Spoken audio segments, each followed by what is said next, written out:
When you mention McDonald's, the first thing that usually comes to mind is a hamburger. This is entirely natural, as McDonald's is the world's largest fast food chain. Every second, exactly 75 hamburgers are sold, and from the moment you start watching this video, that number continues to rise. Today, McDonald's operates in over 120 countries with more than 44,000 restaurants, making it one of the wealthiest companies in the food and beverage industry. When it comes to choosing a hamburger, many people worldwide opt for McDonald's. Whether their hamburgers are the best is debatable, but McDonald's is undoubtedly the biggest name in the hamburger market and leads the competition by a wide margin. This massive company is so large that it has become the second most recognized brand in the world after Coca-Cola. Its yellow and red logo is known everywhere and is one of the most iconic symbols globally. Since the opening of its first restaurant in 1940, over 300 billion hamburgers have been sold, a number equivalent to about 40 times the world population. Even today, McDonald's serves 69 million people every day, which is roughly equivalent to the population of France. There is no other company in the world that purchases as much meat as McDonald's, highlighting the scale of its operations. The reality is that McDonald's opens an average of 4 new restaurants every day worldwide. So, is McDonald's revenue solely derived from hamburgers, fries, and cold drinks, or is there another source of income at play? McDonald's is the world's second largest private employer. The company has over 2 million employees, and these employees wear the same uniform across hundreds of countries and more than 44,000 locations. In the United States, 1 in every 8 people has worked at McDonald's at some point in their life. For instance, Jeff Bezos, the founder of Amazon and one of the wealthiest people in the world, began his career at McDonald's, cooking hamburgers at the age of 17. Additionally, McDonald's is home to what is known as the Hamburger University. Here, employees learn everything from the ideal cooking temperature for a hamburger to the standardized way of frying potatoes. McDonald's most famous hamburger is so popular that it has appeared in numerous films and even has its own dedicated museum. Every day, millions of people around the world choose McDonald's menus and enjoy hamburgers and fries. However, many people think of McDonald's as merely a hamburger chain. In reality, McDonald's earns most of its revenue not from selling hamburgers, but from real estate and property investments. In fact, McDonald's is a giant real estate company that leases its name and business model to franchise owners, providing them with thousands of locations. All of McDonald's locations are actually owned directly by the company, and its largest source of revenue comes from the rent it charges to the individuals who open these locations. Rather than deriving profit from the food it sells, McDonald's primarily earns its income from the real estate and properties it owns. The model is quite simple. McDonald's buys the land and then leases it to the individuals who run the restaurants. This way, it earns revenue both from the property rent and from the branding rights. In fact, McDonald's even sells all the equipment, from the smallest to the largest, directly. This perspective shows that McDonald's is not just a fast food chain, but a colossal real estate company that leases properties on a global scale. Today's McDonald's, now a well-known brand, actually started from very humble beginnings. It was originally known as McDonald's Barbecue and was a small food stand opened in 1940 by 2 brothers, Richard and Maurice McDonald. Initially, their menu featured a variety of items, but 4 years later, they realized the need to simplify their offerings. They streamlined the menu and established a highly efficient and fast service system, laying the foundation for modern fast food. During this time, they met Ray Kroc, who sold milkshake machines. The brothers ordered machines from him, and this connection marked the beginning of their partnership.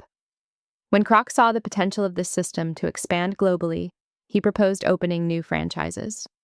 Soon, franchises began to appear rapidly in places like Illinois and Des Plaines.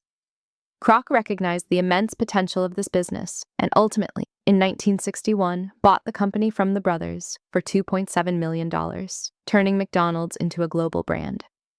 In no time, McDonald's expanded rapidly across many countries, and Ray Kroc elevated the business from a small stand to an unparalleled global powerhouse. In 1968, McDonald's introduced a truly revolutionary innovation to the world. During this period, they added the Big Mac to their menu, known for its double patties and special sauce. The Big Mac has become an iconic burger for over half a century. In fact, in some countries, the price of the Big Mac has been used as the Big Mac Index, a measure of the cost of living in that country. This means that if the Big Mac is expensive in a country, the cost of living is generally high. If it's cheap, the cost of living is lower. When it was first introduced, its price was under 50 cents, and today there's even a museum dedicated to the Big Mac. From the 1970s onward, McDonald's continuously expanded and grew rapidly across the globe. They diversified their menu by introducing McNuggets and countless other new items.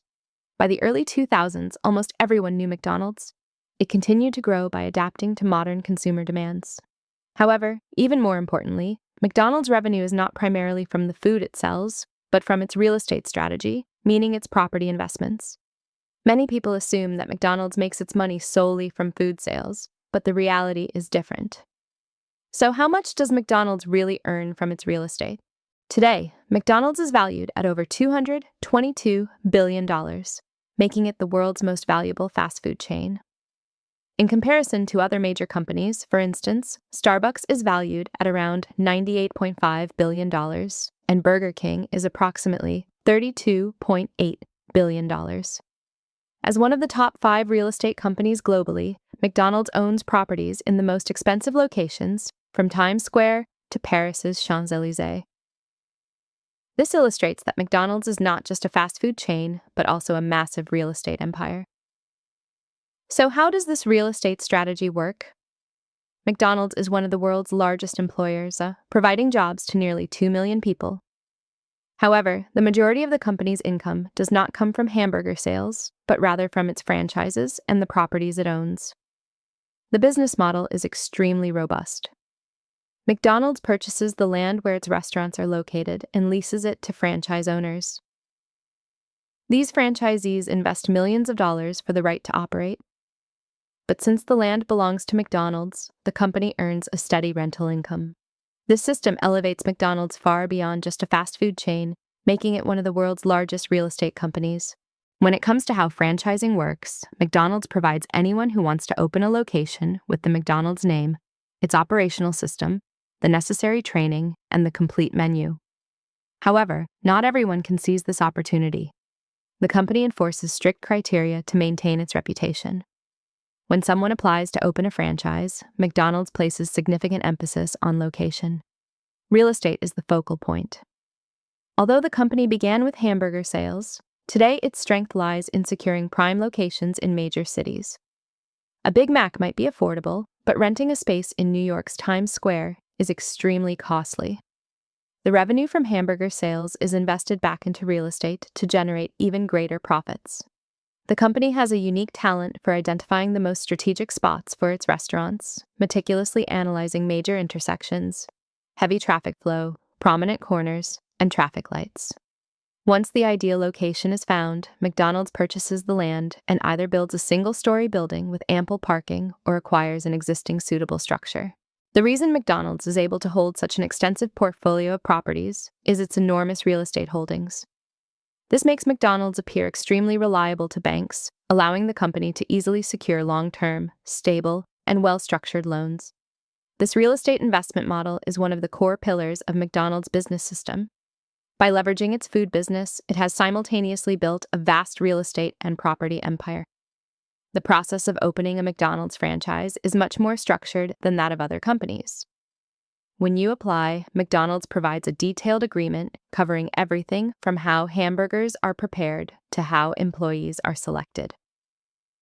While this level of detail is not unusual for large corporations, McDonald's approach is notably distinctive. The company decides the location of each franchise, typically buying the land and financing the building themselves. This means that the franchise owner becomes both the manager of the restaurant and a tenant of McDonald's. Initial costs are quite high. Opening a franchise can range from $450,000 to $900,000, and in some locations, it may even exceed $2 million. Contracts generally last between 10 to 20 years and include fees for the brand name, advertising, and service development. The most crucial requirement is that the franchise must be located in the area designated by McDonald's. Many studies show that franchise owners often pay rent above market value. However, McDonald's sees this as the cost of securing a strategically well-placed and well-performing business. This system gives McDonald's control over the future of these locations. If a franchise fails to meet expectations, McDonald's can reclaim the property once the contract ends. If the location is passed on to another operator and it also fails, McDonald's can then sell the property for even greater profit. Despite the high costs, about 90% of McDonald's locations worldwide are operated under the franchise system. This approach transforms McDonald's from merely a fast food chain into a major global real estate power. Although McDonald's conditions can be strict, many investors view it as a reliable investment. People always gravitate towards well-known and trusted brands. While opening a completely new, unfamiliar restaurant carries significant risk, McDonald's is already a brand that everyone recognizes. The company's ability to pinpoint the most strategic locations makes investing in a franchise a secure bet, despite the high initial costs. Many investors believe that money flows where it's guaranteed, and the combination of a reputable brand, a proven system, and the right location creates the best formula for success. In fact, around 60% of newly opened restaurants worldwide close within their first year, and about 80% shut down within 5 years. Yet McDonald's stands apart from these statistics. This is why many entrepreneurs prefer to invest in an established name rather than starting a brand from scratch. On average, a McDonald's location generates between $2.8 to $3.5 million in sales annually. After deducting employee wages, material costs, and other fixed expenses, the franchise manager typically earns a net profit of about $150,000 to $260,000 per year. This profit depends on the location and performance of the franchise. While the manager's profit margin may not be extremely high, the risk is relatively low because the brand is well established and the business model is proven. Today, only about 7% of McDonald's locations are owned by the company itself, while more than 90% are owned by franchisees. Some sources even suggest that McDonald's owns just about 5% of its locations. This indicates that McDonald's primarily generates income by owning the land and leasing it to franchise operators, along with collecting royalties for the brand name. The primary source of revenue, therefore, is the franchise and real estate business. Each year, the income from franchise fees surpasses that from food sales. Moreover, the net profit margin for franchisees is about 84%, whereas the margin for company-operated locations is around 15%, creating a substantial difference. McDonald's owns over $42 billion worth of real estate and has properties in the world's most expensive areas, leasing them out to those who wish to open new franchises. McDonald's also relies on its supply chain as a third source of income. The company requires franchise owners to purchase all their supplies, from hamburger wrapping paper to meat products, directly from McDonald's. This structure categorizes McDonald's revenue into 3 main streams. 1. As a brand owner, it sells its name and licenses. 2. As a landowner, it leases out property and buildings. 3. As a supplier, it sells all the necessary materials to the restaurants. In addition, McDonald's follows a golden strategy by purchasing shares in supplier companies like Coca-Cola. This way, it benefits not only from the sales of materials, but also from the appreciation of those shares. Today, McDonald's is far beyond just a hamburger restaurant. It boasts a remarkably powerful business model that is even taught in universities. The company has consistently introduced innovations in service. Delivery. McDonald's is one of the largest fast food chains to expand McDelivery services across many countries. Drive-thru. While other companies experimented with this system first, McDonald's has become the global leader in making it widely popular. Self-service kiosks, automated machines that allow customers to place their own orders, are now widespread, enhancing efficiency. Robots and artificial intelligence. McDonald's is also exploring innovations like voice-activated ordering and robotic assistants in the kitchen. One thing is certain, McDonald's truly understands the business. Otherwise, it wouldn't have achieved such growth and success for over 80 years. So, the next time you enjoy a hamburger from McDonald's, remember that it's much more than just a burger joint. It is built on 3 major pillars: real estate, the franchise system, and the supply chain. In truth, this innovative and systematic approach has made McDonald's a market leader far beyond the scope of a typical restaurant.